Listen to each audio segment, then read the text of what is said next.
Today is the first day of the story of the Bible sermon series in a real sense. Yesterday, we kind of offered last week, we offered kind of an overview for the series. We talked about the way that the Bible tells a story as a whole from Genesis to Revelation. We looked at the Song of Songs as a kind of particular text for making sense of it. But as a famous Chinese proverb says, the journey of 1,000 miles begins with a single step. And likewise, our journey through the 31,000 verses of the Bible begins with the first verse. In the beginning, God created the heavens and the earth. Now, this verse already from the very outset lets us know what a grand, mind-boggling scope this story is going to take on. It's not just a story about an individual, not a story about a family. It's not a story about one particular nation and their experience, although the people of Israel certainly feature in an important way in this story. It's not even a story about one particular religion. It's a story about everyone and everything that has ever happened, about God and the world, or as we would say it in modern times, the universe. And so, as we begin this story, I honestly can't imagine a better way for it to start than with this passage, this poem that was read for us this morning by the Turrentines, that goes from Genesis 1:1 to Genesis 2:4. It's a passage that is extremely profound, that makes claims that have the potential to change our lives and beyond. But I'm afraid to say that for most of us, we have a hard time appreciating those. I'm not suggesting that there's anything wrong with our faith or that Christians aren't interested in Genesis chapter 1. It's just a part of the modern experience of being Christians in a modern era makes it hard for us to really get out of Genesis 1 what readers got out of it during the first few centuries when it was told. And there are a couple of reasons for that. One is simply that the text has already had such a profound effect on our world. It has shaped our world so much already that we take for granted some of the most basic things it's trying to say. And I would argue that we ought not to do that because these are fundamental claims that derive from our story. Just like a fish doesn't know that it's swimming in water, I would argue that most people don't realize that we are swimming in the world of Genesis chapter 1. Even to a large degree, the humanists, agnostics, and atheists of our world today have been shaped by this text. Now, I know that's something of a bold claim, and it kind of segues nicely into the second reason why it's hard for us to appreciate this text, and it's because it has been surrounded in controversy for the past several hundred years. As you likely know, if you have spent any time in the United States in particular, there is a raging debate going on in our country that has been going on for at least the last 95 years here about whether Genesis chapter 1 can be trusted scientifically. I didn't do my due diligence in checking recent numbers on this, but the last time I heard some statistics, I believe that about 50% of our country believes that it is a scientifically trustworthy text and 50% doesn't. And consequently, we are consumed by this question of, does this make sense? Is it scientifically reliable? And that's not a bad question to be asking. Of course, as modern people, we want to know those things. And that's why this will be the focus of our Facing Difficult Questions session later this afternoon, when we'll be thinking about the science or the reliability of Genesis 1 and 2. But this whole fixation on these questions was not at all on the minds of the people who originally wrote it or heard it. And consequently, it prevents us from being able to hear its deeper lessons and central message. So how can we get to that? How can we get closer to what Genesis chapter 1 really wanted to tell us? I think that maybe a good way to do it is to take a step out of it for a moment and to look at a different text. For those of you who have been reading along with our series, you know that I encourage you to read the Song of Solomon this week. And having built it up so much in my sermon last week about being this wonderful metaphor between about God and the chosen people and the world, you might have found yourself a bit disappointed, or maybe more accurately disoriented when you began reading the text. Because the Song of Songs is a book that just jumps all over the place. There's no clear narrative structure. It doesn't even speak consistently in the same voice. After the introduction in the first verse, the second verse speaks from the words presumably of a woman who says, "Let me kiss him with the kisses of my mouth." But then, instead of talking about him, she starts talking to him in verse 3. And then in verse 4, she's not talking at all. Some other group of people just show up. It's a disorienting kind of text. And you might wonder, why would we even have a book like the Song of Solomon in our Bible? Well, the point of it is not to make some kind of a doctrinal point, a logical argument, but to express feelings, to capture what it is like to be in love, to feel the longing, the pain, the challenge. And I would say that the Song of Songs does that very well.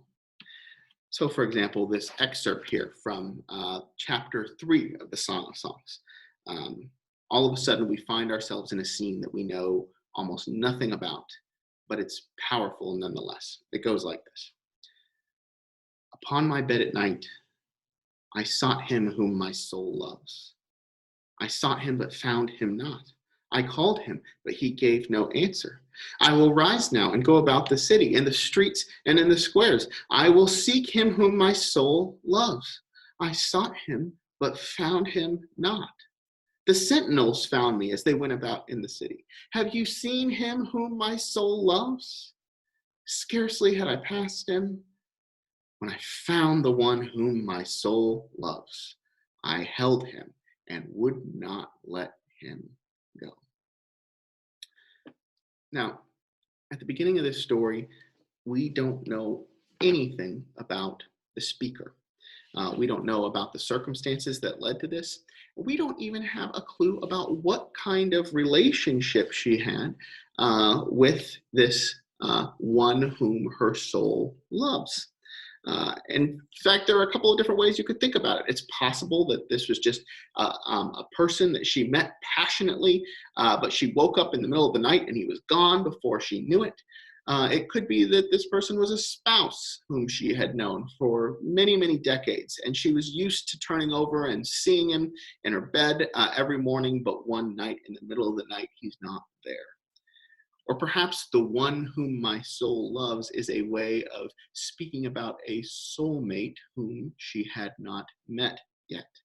And she just wakes up in the middle of the night, so overcome by loneliness, so sick of not having a person to meet this, that she runs out in the streets looking for someone to be that soulmate.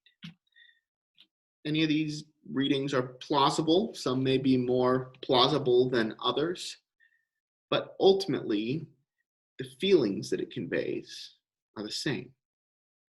There's an intense sense of loneliness, a yearning that becomes a kind of desperation to try to find this connection desired, and ultimately a sense of relief and joy when she does find the one whom her soul loves. The reason I tell you this story this morning is because I think that this does a good job of capturing the kind of disorienting experience many of us have in the world. It's like we wake up in the middle of the night and we don't know what's going on. When babies are first born, they are not given a tour of the world around them with somebody explaining, aha, this is your mother, and this is the doctor, and this is what you need to do when you want to eat. They're just suddenly thrust into this world of loud sounds and colors. They have to experience the cold air for the first time, but it's quickly followed by an experience of warm human skin. And we don't know what it means. We just have to work with it. Now, as we get older, of course, we start to learn to name some of these different things, but we still, throughout our lives, have these kinds of experiences within us for which there's no written guide that comes when you're in life. You might find that you have this deep desire for connection, to love and to be loved by other people. Many of us feel this deep dread, this fear of death, or this need to kind of make sense of our lives in the midst of a world that is big and seemingly empty, how small we are in the midst of that. We have these feelings of ethics that we ought to act a certain way or not ought to act a certain way. And you think, what are we supposed to do with all of this? Well, the story of the Bible is designed to guide us, to tell us what to do, to give us a way forward through these experiences and more.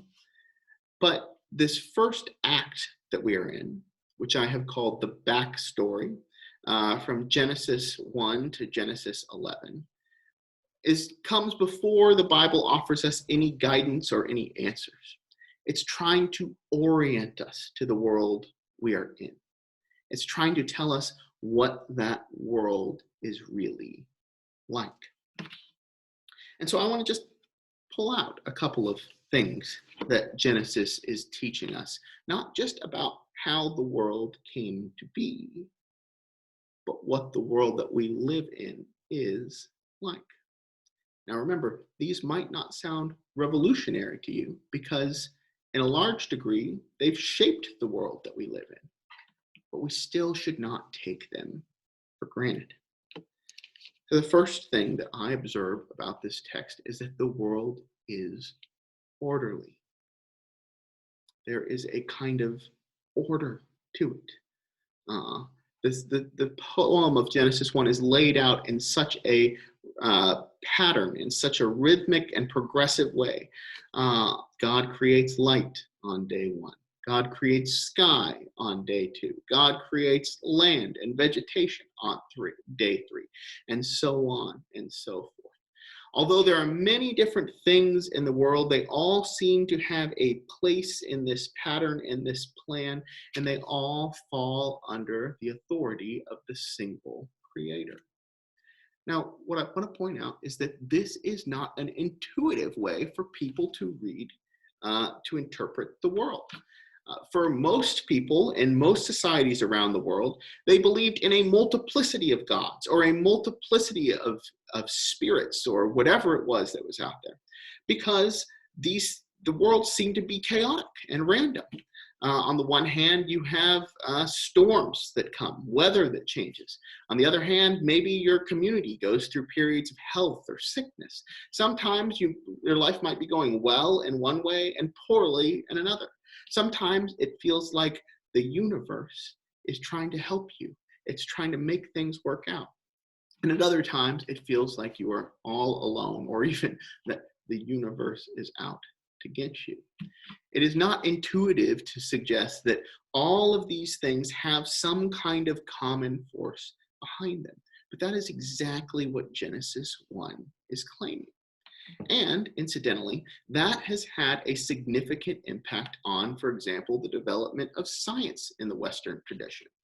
Someone like Isaac Newton, who was a devout believer, looked at the sky and the odd patterns in which the planets orbited the sun, and also the earth and gravity and some of these other things that happen.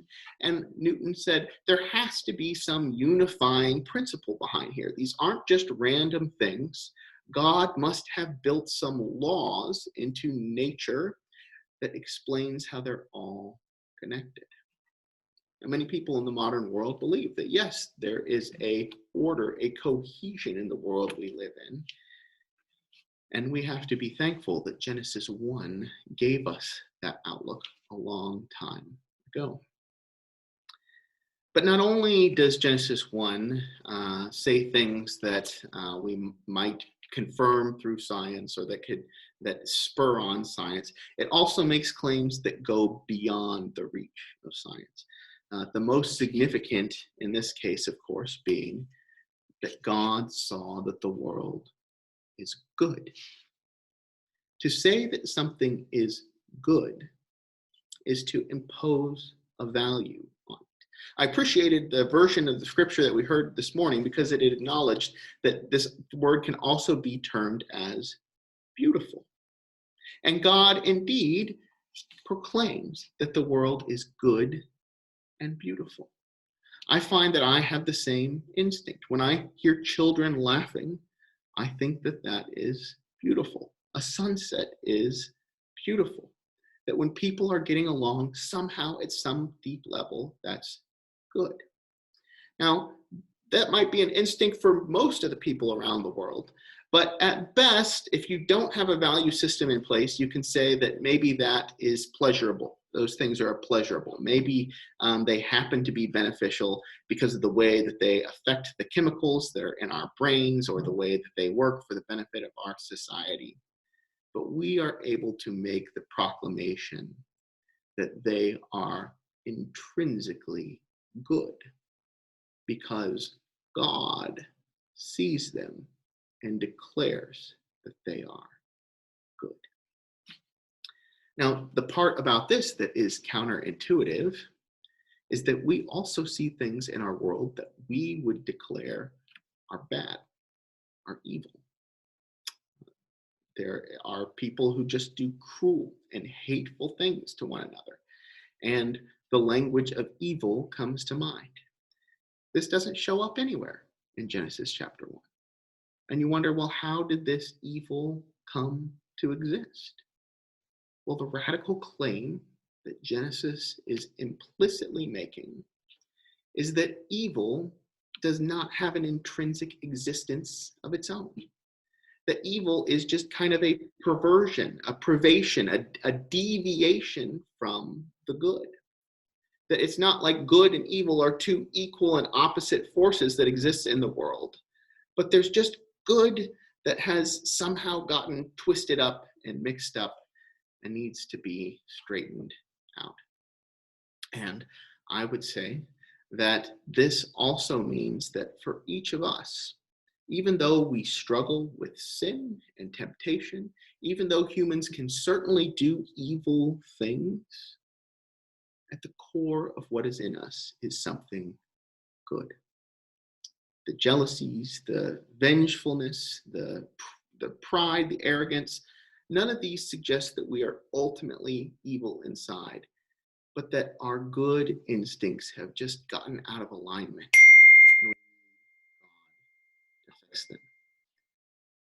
And then finally, Genesis has a special view of human beings.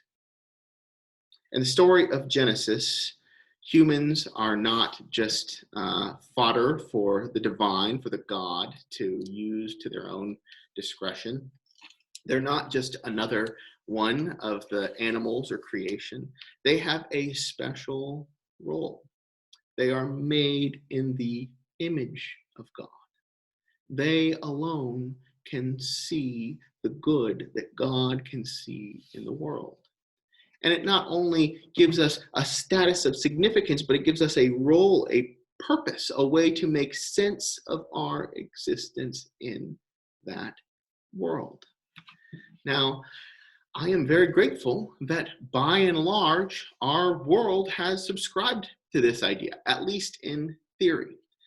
There are things such as the International Declaration, the Universal Declaration of Human Rights, that suggests that people are intrinsically good and they have intrinsic value. But it's important to note that this idea of human rights is not something that comes out of pure reasoning. It's not something that can be shown scientifically.